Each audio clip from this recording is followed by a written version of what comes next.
Hola, ¿cómo están? Muy buenas, estudiantes de sexto.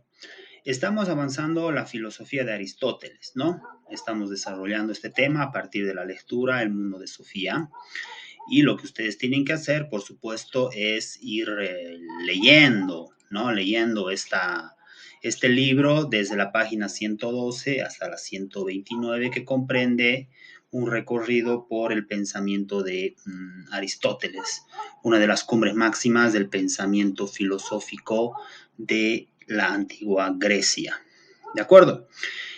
En esta segunda parte, en esta segunda semana en la que estamos avanzando este tema, vamos a ver, eh, vamos a trabajar un poco el pensamiento de Aristóteles, aprovechando la lectura del texto precisamente a partir de la técnica del subrayado, ¿no?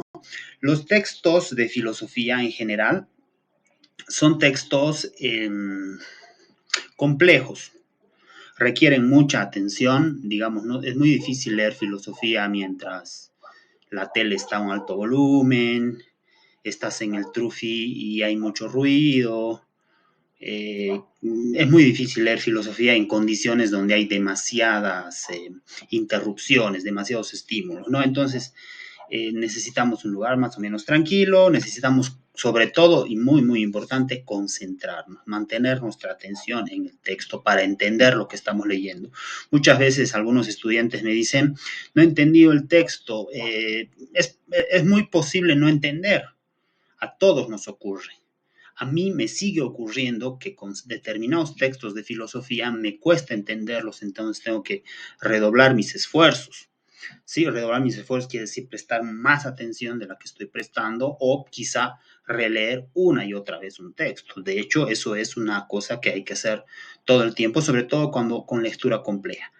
Pero una de las cosas que yo sospecho que a veces también pasa es que cuando me dicen no entiendo, es que han hecho una lectura muy superficial y entonces así es muy difícil entender.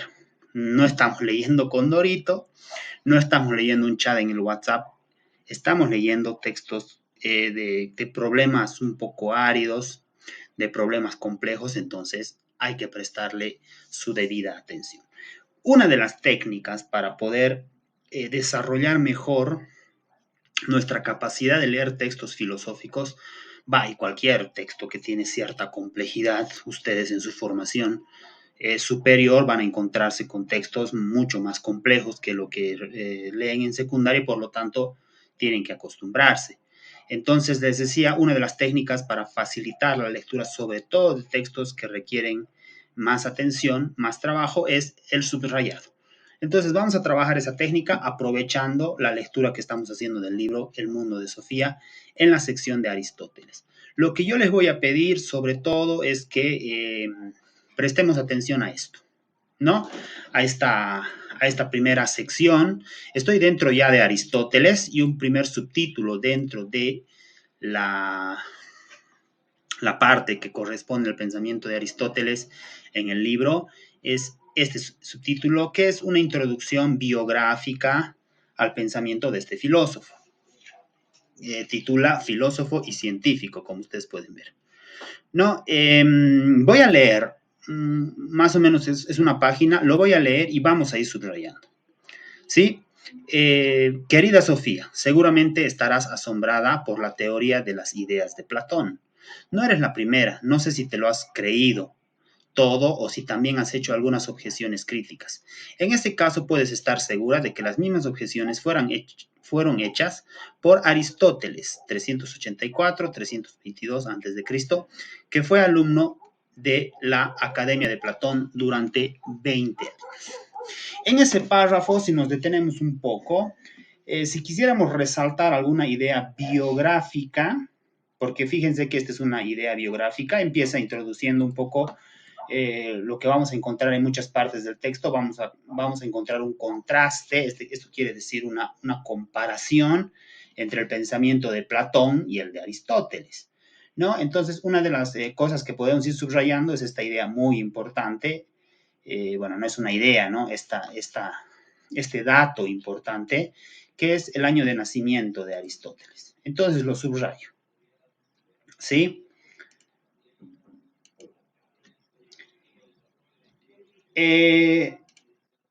Otra cosa importante que hay que ir tomando en cuenta de Aristóteles es este otro dato, que además fue alumno de la Academia de Platón, ¿no? Ese es otro dato muy importante, ¿sí? ¿Por qué es un dato importante? Porque vamos a descubrir después de que Aristóteles precisamente se confrontó, digamos, o debatió, ¿no? O trató de refutar muchas de las ideas de Platón, no todas, por supuesto, aprendió mucho de su maestro, pero también pretendió superarlo desde el punto de vista filosófico, por supuesto, en cuanto a tener ideas más sólidas, eso quiere decir superar en filosofía, ¿no? Seguimos la lectura. Entonces, he subrayado, fíjense, como este es un párrafo introductorio y de biografía, he subrayado dos datos que me pueden servir para tomar en cuenta. Uno, la fecha de nacimiento y muerte de Aristóteles, y la segunda, que fue alumno de la Academia de Platón.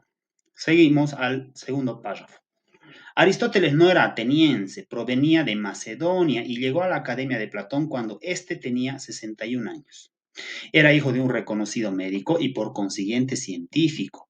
Esto hecho, este hecho dice ya algo del proyecto filosófico de Aristóteles. Lo que más le preocupaba era la naturaleza viva. No solo fue el último gran filósofo griego, también fue el primer gran biólogo de Europa. Podríamos decir que Platón estuvo tan ocupado con los moldes o ideas eternas que no había reparado en los cambios en la naturaleza. Aristóteles, en cambio, se interesaba precisamente por esos cambios, o lo que hoy en día llamamos procesos de la naturaleza. Fíjense que acá ya introduce ideas del pensamiento de Aristóteles. Y lo introduce, como les dije hace rato, contrastando, comparando con las ideas de Platón. Una idea muy importante que vale la pena subrayar es esta. ¿Qué cosa le preocupaba a Aristóteles? Lo que más le preocupaba a Aristóteles era la naturaleza viva. ¿Sí? Acá hace un poco referencia a Platón. Recuerden ustedes que Platón hablaba de las ideas eternas, ¿no? Del mundo ideal. ¿Cómo es que conocemos algo? Decía Platón. Porque tenemos una idea general sobre ese algo. ¿Cómo es que sabemos el concepto de perro? Es porque tenemos la idea de perro. La idea de perro nos da el conocimiento sobre el perro. Eso decía Platón. Aristóteles, en cambio, se va a preocupar por la naturaleza viva. Ya nos está insinuando alguna idea. Y ¿a qué se refiere esto de la naturaleza viva? Aquí lo explica. Fíjense que podemos complementar el subrayado de arriba con esto de acá abajo. Lo que hoy en día llamamos procesos de la naturaleza. Es decir, a Aristóteles le interesaba estudiar la naturaleza en movimiento, en cambio, en transformación. Fíjense, el subrayado de arriba, lo que más le interesaba era la naturaleza viva, lo que llamamos hoy en día procesos de la naturaleza. El subrayado de arriba se complementa con el de abajo, ¿no? Muchas veces en un párrafo podemos hacer eso. Recoger una idea arriba y complementarla, graficarla con otra idea que aparece abajo, porque están hablando de lo mismo, ¿no ve? Bien, entonces voy a leer este párrafo también. Dice así, si quisiéramos llevarlo al último extremo, podríamos incluso decir que Platón dio la espalda al mundo de los sentidos, volviendo la cabeza ante todo lo que vemos a nuestro alrededor. Quería salir de la caverna, quería contemplar el mundo eterno de las ideas. Aristóteles hizo lo contrario, se puso de rodillas en la tierra para estudiar peces y ranas, amapolas y anémonas. Podríamos decir que Platón solo usaba su inteligencia, Aristóteles también usaba sus sentidos. No, hasta ahí el párrafo. ¿Cuál es la idea importante ahí? ¿No?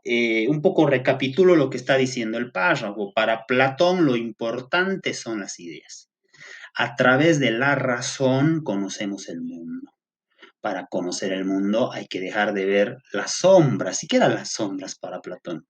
Lo particular, ¿no? Es decir, estudiar, si Platón más o menos pensaba, si tú quieres conocer, vuelvo al ejemplo del perro, si tú quieres conocer al perro, no puedes estudiarlo al Spike, al Rocky, al Rambo, es decir, a todos los perros que hay uno por uno. Tienes que tener una idea, tienes que encontrar la idea general de perro, ¿sí? Porque si no te vas a quedar con las particularidades de cada individuo, de cada perrito en particular.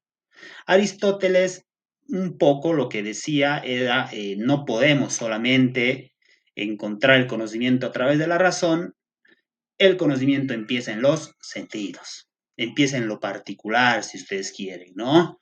Al revés, si ustedes se fijan. Esta es la última idea, ¿no? Que sintetiza todo el párrafo y que creo que expresa mejor.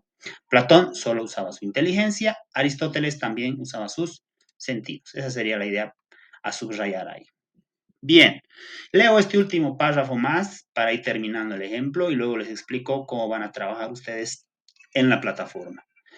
También en la forma en la que escriben se encuentra una gran diferencia entre ellos. Platón era un poeta, un creador de mitos. Los escritos de Aristóteles son áridos y minuciosos como una enciclopedia. No obstante, se nota mucho de lo que escribe que él se basa en su estudio de la naturaleza. En la antigüedad se habla de hasta 1700 títulos escritos por Aristóteles, de los que se han conservado 47. No se trata de libros acabados, los escritos de Aristóteles son en general apuntes para lecciones. También en la época de Aristóteles la filosofía era ante todo una actividad oral. En este párrafo, fíjense, no es un párrafo que manifieste ideas muy importantes que haya uno que tomar principalmente en cuenta a la hora de quedarse con las ideas de Aristóteles, ¿no? Está hablando de la cantidad de libros que ha escrito, no se han conservado la mayoría de los libros, bueno, de los escritos, lamentablemente, de Aristóteles, solamente tenemos una pequeña cantidad de lo total que habría escrito. El estilo, ¿no? De Aristóteles en comparación de Platón, no son datos relevantes para tomar en cuenta. Así que no estamos obligados a subrayar. No podemos omitir el subrayado en este caso. ¿Sí? Eh, Voy a leer este último párrafo, a ver si encontramos alguna idea más para rescatar a través del subrayado.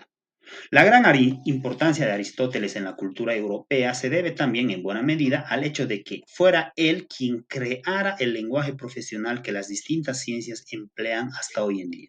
Fue el gran sistematizador que fundó y ordenó las distintas ciencias. Esa es una idea muy importante, ¿no? Es decir, básicamente estamos diciendo que la ciencia tal cual la conocemos actualmente, ha sido edificada en gran parte sobre los cimientos, sobre las bases que dejó este filósofo Aristóteles. Esa es entonces la técnica del subrayado, fíjense, es rescatar lo más importante, y generalmente hay que ir párrafo por párrafo, pensar de qué está, preguntarse mentalmente de qué está hablando el párrafo, cuál sería la idea importante, vale la pena subrayar esta o esta otra. A veces una misma idea se repite dos veces en distintas palabras, entonces hay que hay que subrayar la expresión que más nos guste, más contundente, la más completa, ¿no? Entonces, esa es la técnica del subrayado que ustedes tienen que practicar. Y para eso les he dejado en la plataforma una tarea, una actividad, esta actividad. ¿No? Entonces acá estamos en la segunda parte, del 11 al 18 de agosto, leyendo a Aristóteles, subraya las ideas importantes. ¿Qué tienen que hacer? Como dice ahí, van a encontrar además una consigna mejor desarrollada aquí adentro. Dice, en el texto que te voy a presentar, debes subrayar las ideas